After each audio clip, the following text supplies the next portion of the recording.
What is up, YouTube? It's Josh. This is the Den of Nerds. This video is all about Rogue One. This movie, of course, drops in a couple weeks, and I just read Catalyst, the prequel novel to Rogue One, and I found it fascinating. So I wanted to do a primer video where I break down some of the stuff that is in Catalyst in order to inform you guys before you go see Rogue One. I'm going to try to keep it spoiler light, so if you still want to read Catalyst, and it's a short book so you have time, you can do that, and I won't ruin everything that happens, but I am going to spoil at least a little bit of stuff so people that don't have time to read it or just maybe don't enjoy reading can still be informed of all this cool stuff before they go see the movie. So before I get right into talking about Catalyst, I want you to keep two things in mind. One, though we, the audience, know that Palpatine was manipulating both sides during the Clone War, and that a lot of this stuff is just completely his mastermind plan in order to gain control of the Senate and eventually become the Emperor, the people within the galaxy, whether they're on Coruscant or in the Outer Rim, are not aware of this. Number two, Star Wars itself has a lot of parallels to the history of Earth, especially when it comes to World War I and World War II. Just think about some of the parallels between something like a Kyber crystal and the nuclear technology, whether it be used for weapons or for energy. There are a lot of parallels here, and I think if you're a fan of history, you're going to find a lot of this stuff really, really fascinating. So let's get right into it. Now, the first thing I want to talk about is the characters, and you're going to see a bunch of characters that were in the novel show up in Rogue One. Essentially, the two main characters of the book are Orson, Krennic, and Galen, Erso. Galen is a scientist, and he is the father of the main character from Rogue One, Jyn Erso, and Orson Krennic is an engineer and a commander in the Imperial Navy that is essentially tasked with the preparations and the design of the Death Star. Krennic and Galen have a very intriguing and dynamic relationship. They are both geniuses, but in different ways. Krennic is power-hungry and playing the Game of Thrones. His strategy and way of lying really defines him as a character, and he sees Galen as a major asset, but he also knows that he must keep Galen's autonomy intact. He cannot subjugate his old friend or force him to take military actions. He knows from his time in the Gifted program at a Republic Academy that Galen is a genius, but also very stubborn and a pacifist. So he uses those sort of things to his advantage. Galen himself is depicted as an absolute genius, an incredible idealistic version of a genius who gets lost in thoughts, sees things that other people cannot. He is at the top of his game, and the primary topic of his research is crystals, and especially Kyber crystals. He is amazingly obsessed with the process of his research, and without it, he feels incompetent and dwindles as a person, which actually kind of becomes his downfall and something that Krennic is able to use against him. Krennic plays the long game, keeping the knowledge of working with Galen to himself and not really tasked to many of the people within the Imperial command. This whole thing has to do with the Death Star. It's the whole kit and caboodle when it comes to Rogue One and when it comes to the Emperor's and mostly Krennic's goals.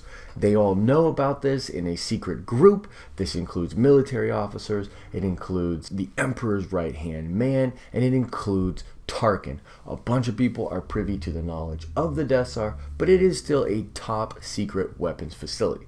The Death Star is meant to be a deterrent to future rebellions. If you have a weapon that is able to literally eliminate a planet, and you do so, then no other planet will really stand against you, and they will be in a forced peace, which is peace nonetheless.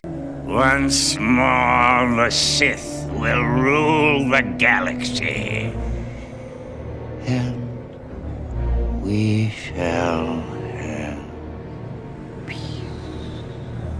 Two other very interesting characters that will likely make appearances in the film are Has Obit and Saw Gerrera. Saw Gerrera is, of course, played by Forrest Whitaker, and he is the freedom fighter that first debuted in Star Wars canon in the Clone Wars show. He was actually trained by a young Anakin Skywalker, an Obi-Wan Kenobi, and an Ahsoka Tano in order to become adept at fighting to fight against separatist incursions on his home planet. Has Obit is a smuggler and a pilot that is actually recruited by Krennic, forcibly so, in order to help him with different things. He is actually the pilot that first rescues Galen Erso and his family from a planet in which they are captured and held prisoner in order to use Galen's mind in order to further research. So the big catalyst to the whole relationship is that Has Obit is sent by Krennic to rescue Galen, and then Galen is kind of indebted to Orson, and this kind of starts them down this really, really crazy path. Eventually, Has Obit has a turn of heart after he sees what his actions under the direction of Krennic have wrought the galaxy. This includes a lot of planets being strip mined, a lot of people being subjugated, and this horrible military machine that is the Empire starting to amass. He joins up with Saw Gerrera and makes a stand actually against Imperial forces led by Tarkin later in the book, and very, very fascinating stuff. And they have a role to play, both of them, in the end of the novel, which leads right into the movie. Moff Tarkin might be my favorite character in this novel. He is written incredibly well. He talks about his campaign in the Western Reaches near the end of the Clone Wars when certain rebellions started to flare up. The book makes mention of his new rank within the Empire, which is, of course, Moff, and what exactly that means. He has a very healthy rivalry with Krennic, who he sees as just an ambitious engineer who is somehow making huge leap in rank within the Imperial Navy. They are both biting to have control of the Death Star, and their combatant of wits and strategy is really, really awesome. There is a part later in the book where Tarkin is, so to speak, tricked on going into a system in order to subjugate it. And basically it is orchestrated by Krennic because Krennic knows from studying Tarkin's history that Tarkin will not lay down and that he will see this incursion through and subjugate this system. It is so cool, guys. He has this awesome battle and he is just raining hell upon this system despite not getting necessarily the backup or the support he needs from the Empire. There is this part where he is on a comm with the Emperor's right-hand man and they're literally being blasted, and he's trying to act as though he's totally fine and that their communications are just being jammed. Total cutthroat, total badass. Really, really like Tarkin, and just one of the things you should know going into the movie, because we know Tarkin might make an appearance, at least in holograph form. The crux of the book and the story in Rogue One is, of course, about the super weapon known as the Death Star. The book does a great job in talking about the massive project, which was first spearheaded by the Separatists, but then taken over by the Empire. The Geonosians play a very important role, and Krennic actually directly interacts with them and their chieftain in order to get them to continue making the weapon, which of course was at first being made for Dooku and the Separatists, and then is being produced for the Empire. So he convinces the Geonosians to continue their work, but now for the glory of the Empire, and they literally strip mine their own planet and kill a lot of their own drones in order to do this. Krennic convinces them that it will be glorious and that would give them a great task and purpose, and I find that really, really cool. One of the coolest things that I like about Star Wars canon when it comes to novels and or comics is the way they transition things from that prequel era into what we know for the original trilogy. So they do a great job of explaining how these changes take place. So the Death Star, which started out in clones being built, right, and the Geonosians are aware of it, they are then manipulated to continue to make it, but for the Empire, in order to kind of safeguard or have an arms race with eventual separatists that could still be out there making such weapons. As this is all going on, the Jedi Temple and the Jedi records are confiscated and basically looked into by Imperial intelligence and the Emperor himself. They are given access to amazing facilities and planets where Kyber crystals were that they kept a secret from public knowledge. There are, of course, other planets that are rich in resources needed for the Death Star's production, and all of these planets are slowly taken control of, some by coups, some by just straight military force, and they are subjugated and literally strip mined and devastated in order to continue to build the Death Star. So essentially, before the Death Star even killed Alderaan, it was already destroying planets in order to even have the resources to be built. Galen, who is never actually conscripted into the Empire, is given an amazing research facility by Krennic and told that the Emperor has an incredible plan to try to unite the galaxy. It all has to do with Galen's research into Kyber crystals and into energy. Orson tells Galen that one planet will be made an example of using Galen's research in order to fuel them with unlimited power and basically give them an amazing amount of technology and prosperity. The plan is that other planets, seeing that prosperity, will want to join the Empire, and peacefully so, in order to have access to that technology and to that prosperity.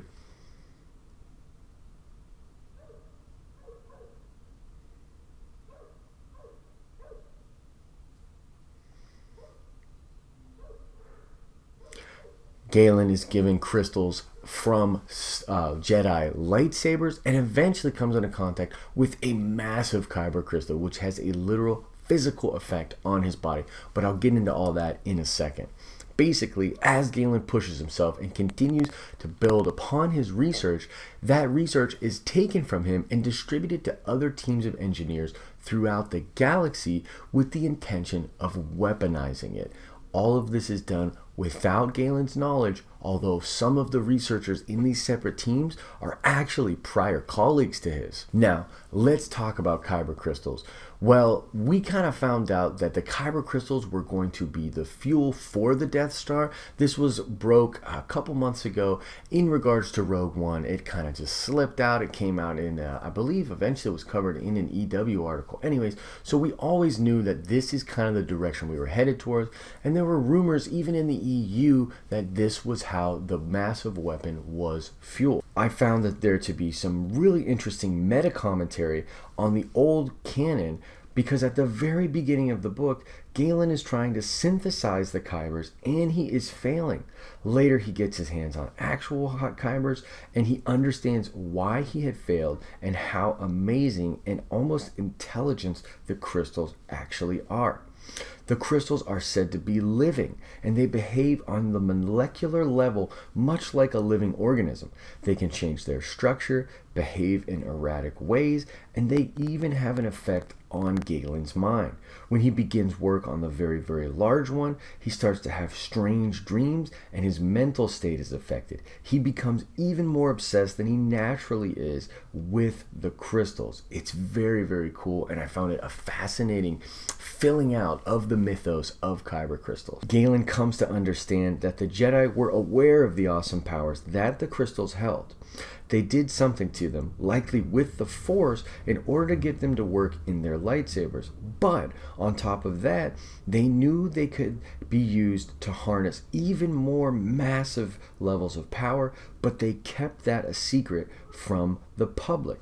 It is brought into question in regards to ethics whether the Jedi's secrecy when it comes to the crystals was a good or a bad thing. At first, Galen believes that it was immoral for them to keep that knowledge to themselves, but by the end of the book, when he realizes what his research and the crystals are being used for, he tends to think that the Jedi were right to hold on to that information. So let's talk about the ending of the book. Basically, Galen comes to understand that his research is being weaponized and that the research teams that were working on his stuff are being eliminated. He literally realizes how evil Krennic is, and he has this really awesome kind of Kill Bill tension conversation where he hides the fact that he knows that Krennic's evil to him in order to try to make an escape. Of course, which he eventually does. He slips away from the Empire and goes into hiding in isolation with the help of Saw Gerrera and HYYYYYPED. Some of this actually has to do with Tarkin basically using HYYYYYPED in order to try to damage Krennic.